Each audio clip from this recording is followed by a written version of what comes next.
mbote na biso tolobaika ke bozala vigilant pe bozala attentif ya Olanda biso partout to le kaka na retour à la source tende tolobaki mais siko toza pe na émission la diversité donc bolanda biso pe na YouTube Kataguruma veli makamozongo na teme izo salama betanga mouvement ndenge no konsona ikembe loko ebele motorisé topesi mbote na mokili mba bolandaka biso toujours na kombo nzamba bakoko na biso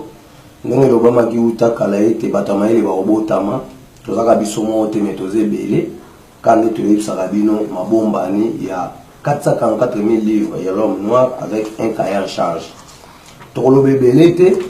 mais tobandina na mbote liboso na émission la diversité ça veut dire bomona biso tolekaka na retour à la source tolekaka na www oyo tozokobenga lokola koto ya la naissance te mais na cadre ya diversité nde oyo tolobeli sikoyo émission ya sika oyo tobandi bokodécouvrir mpe makambo ebele kandi toyesa bino ke nzambe akoko na biso alingaki ekolo kongo utakala apesaki biso deja un cahier en charge cahier en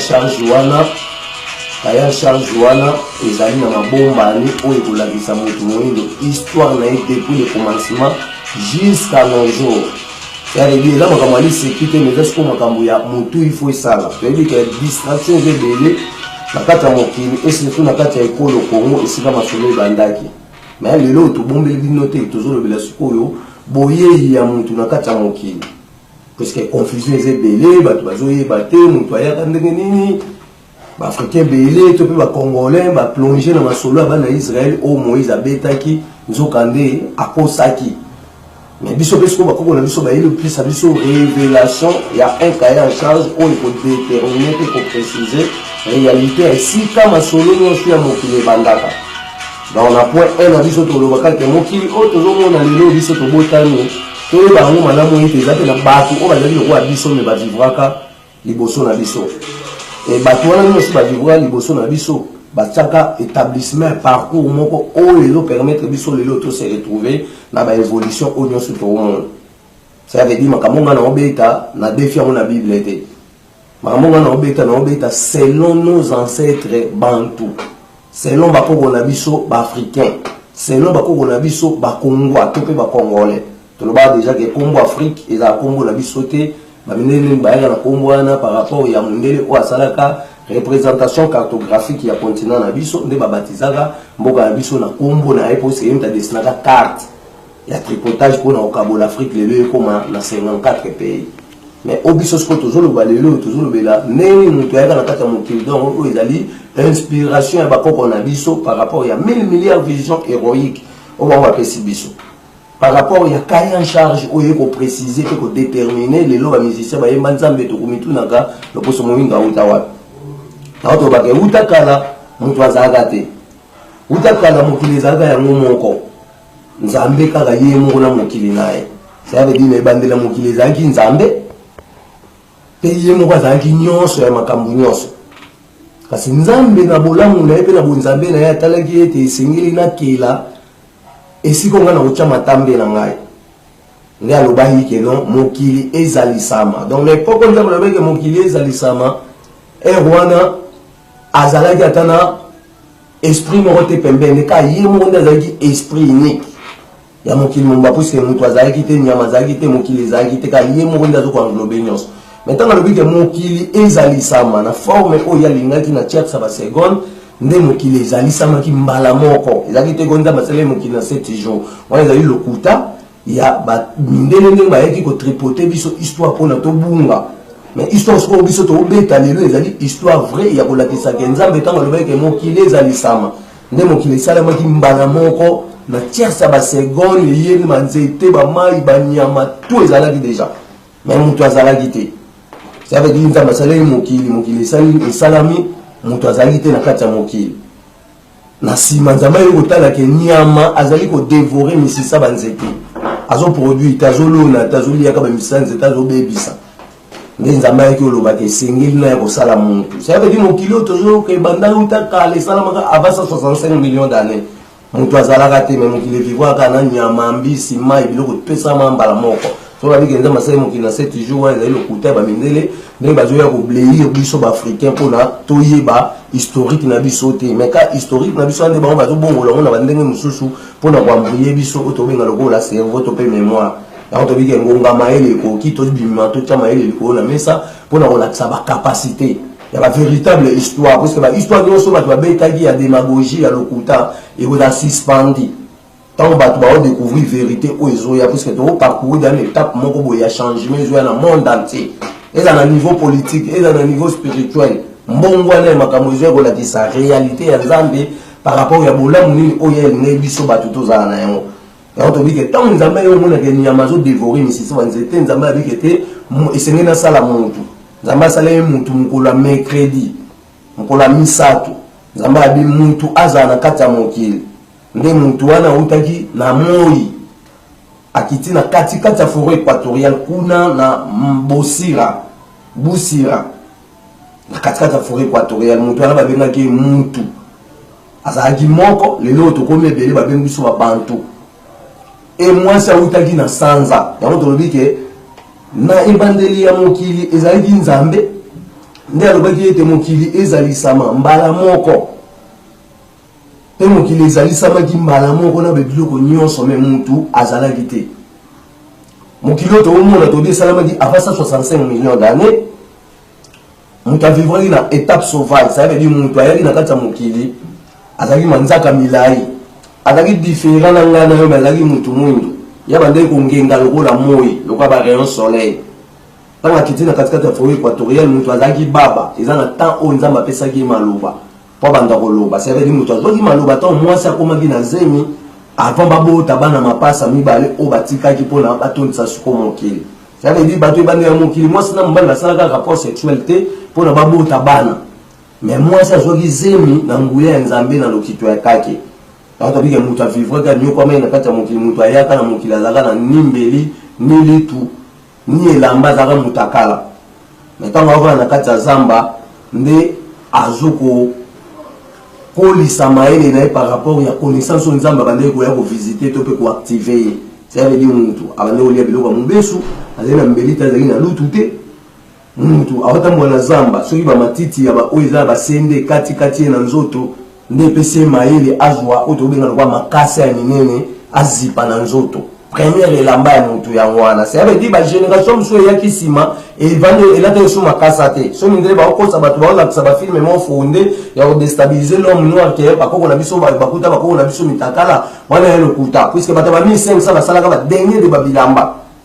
bino ba bwana ba poto bwana mona kata ba mise boke kotala biloko ni mutu mundu asala ki eza durable koleka o mundelo c'est la biso na technologie alelo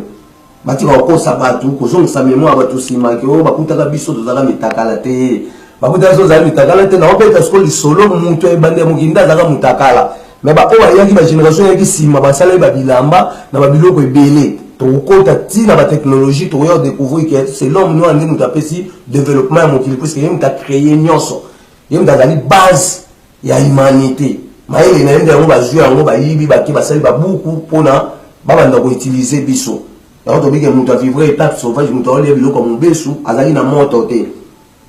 mutu akola mbula na kati ya Zamba puisque mokili ezali Zamba wana ba ville ne botamite bamboka ne botamite mutu akola mbula soit polimbula mais ron na ya zo protéger toujours mwasi.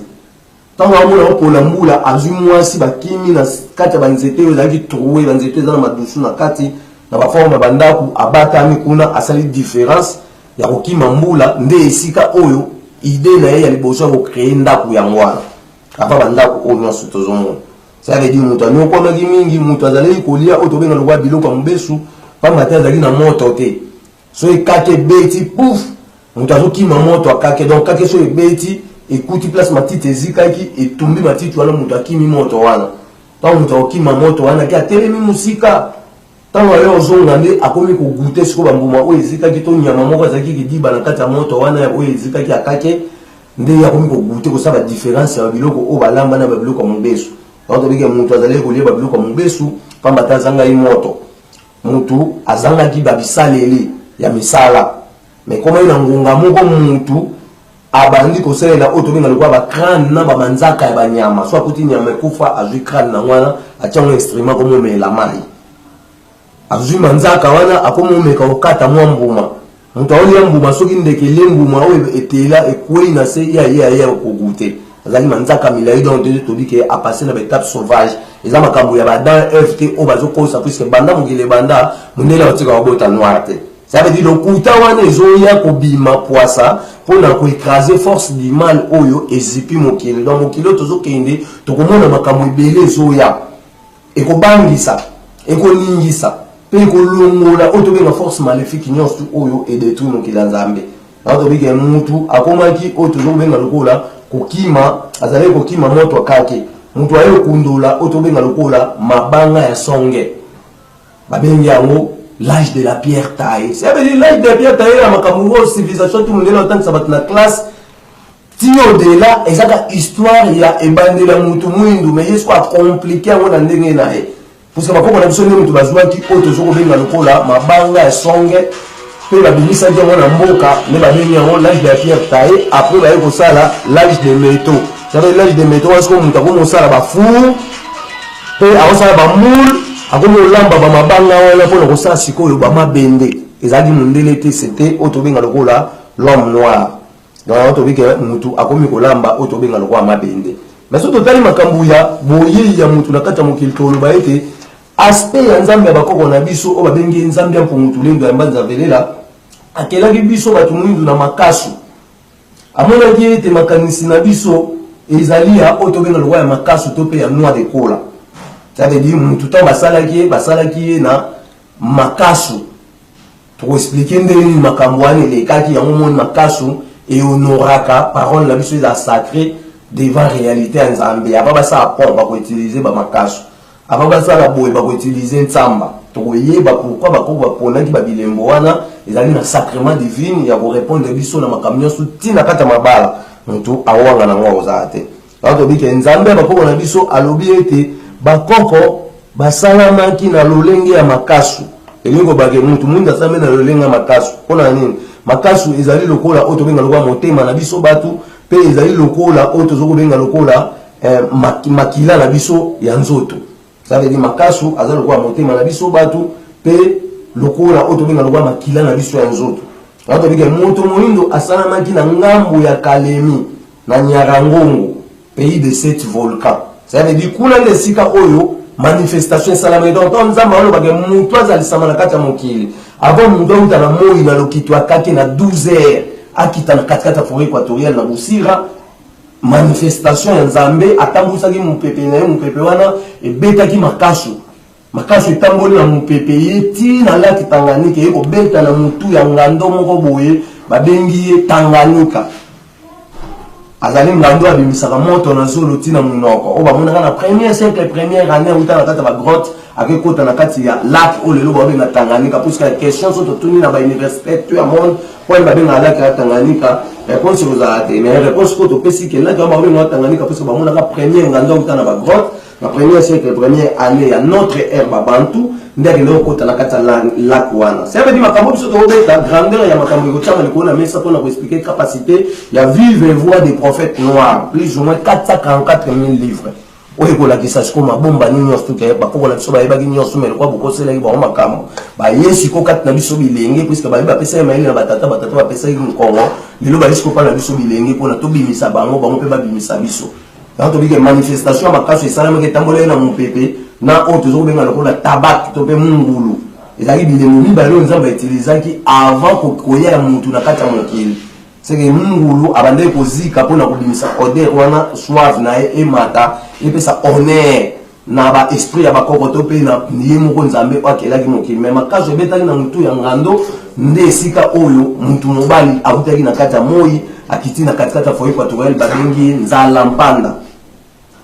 Après il casse Istanbul sous pour la deuxième fois beti na mutu ya ngando kuna esiko to bina la Tanganyika kuna na Nyarangongo na pays de 7 volcans nde mwasi autaki na sanza akiti na katikati ya forêt équatoriale Ça veut dire batu ba utana mabele tende bazo kosa bat na distraction parce que so batu ba utana mabele to luka to eba ndundu basaki na mabele nini Indie basaki na mabele nini Chinois basaki na mabele nini Mundele basaki na mabele nini Mutumundu basaki na mabele nini pour basorte mabele zebele. Ça veut dire histoire Moïse abeta ki eza histoire le kuta biso ko ndima yango te kwa za mwana biso to bokole na Egypte.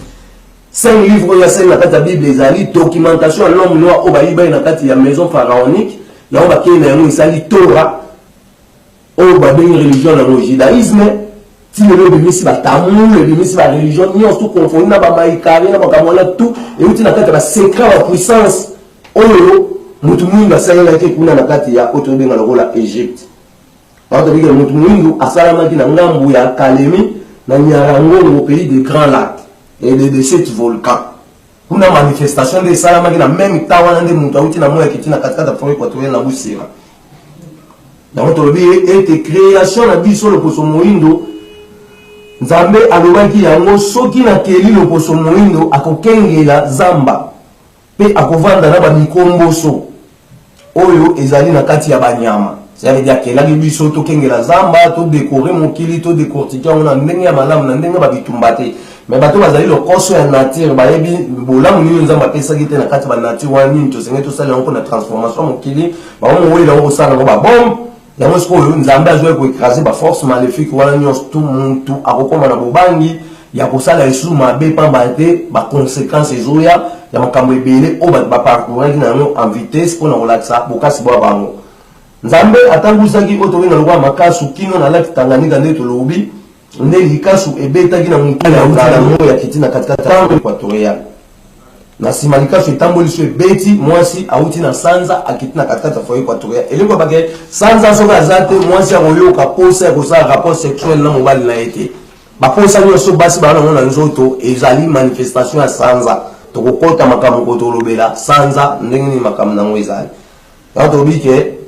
bokabwani ya batu na kati ya mokili. Ça veut dire que tu es bandé à mokili bandé mokili tobike mutu azalaki te mokili ezalaki yango moko nzamba asali mokili na 7 jours te mais alobaka mokili ezali sama mokili sala mbala mona banzete na bamai batu tout ba vivre esika mona centre. Ça veut dire nzamba asali mokili te ko atiene batu na Europe atie bakoko ba chinois te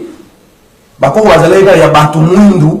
mibale mwasi na mobali o mobali auti na moi mwasi auti na sanza bango wana nde sikoyo batondisi mokili na baposo nyonso. C'est que batwana mibale bavandeli na kati ya mokili babota ebana na bango mibale tokoyoka makambo wana bien na ebandeli ya mokili batu nyonso bazalaki esika moko kuna na katikati ya mokili Kongo pe mokili ezalaki zamba na zamba nde muntu azwaki oyo tozokobenga lokola ngonga ya kodefinir oyo tozokobenga lokola makoki nyonso to ya kodefinir manso ya mokili pe nzambe azalaki na confiance ya muntu. C'est que nzambe azalaki na kati ya confiance ya muntu pe muntu asalaki etinda ya nzambe atolo bateko muntu aliye mbuma soki bato babete masoloki muntu aliye mbuma biso toye to vérifier toyeba mbuma nini o muntu aliyaki so nzambe abengale muntu na jardin il faut totuna muntu wana akendaki wapa po ekobima jardin so babiki wa ben bazali bato ya liboso wana makamona etali biso te parce que mundele abota muntu mwindu te mais atolo basiko muntu mwindu auta wapi. Depuis 5000 ans d'existence bantou, muntu asilisi parcours ya ko définir mokili pe aboti bana na ya mapasa. Wana muntu azalaki kotanga de 5 kilo de 0 égale 5 générations ya 1000 ans oyo batikelaki biso planification net ya nzambe pona évolution mokili. Ça veut dire muntu oyo bande mokili asali 5000 ans pona identifier bilo nyonso mokili. Asala na eli sumu te akutana na nyoko elobaka te po banda mo gesama mkomoto to mona nyoko ezoloba apa ba nyoka ba mystique mais nyoko nzamba sala elobaka te sala makaila ga nyoka pona tokanga ga etoliaka e ato bike batu nyonso ba kose nzambe makambu vérité je ko écraser ba mpe ebi misamisana ba nyonso tan poisa ba kosila ngala pe ba kotelengana ba oza sus mesika te kasi ba kota na mulongo pona kozongisa sikoyo bolam par rapport ya mabe o basalaki. Tant muntu aboti bana na ya mapasa mibale nde kotanga ebandi banda na le 111 kino lelo nde bimise biso to benga calendrier ebandi pe oto zoko benga lokola baboko libana wana nyonso mibale. Ça veut dire muntu abota ibana mibale to bike mwasi ya ibanda mukina mbali basali rapport sexuel te pour babota bana mais moi ça comme na zemi na nguya nzambe na lokitwa kake ta comme na zemi ndenza ba yopesa batu maloba bazali bababa bangombale pona balengela ndeni ba obokola bana eto bana babota maki babota ki bana mibale lukala kala mbele na Fatima lukaka mbele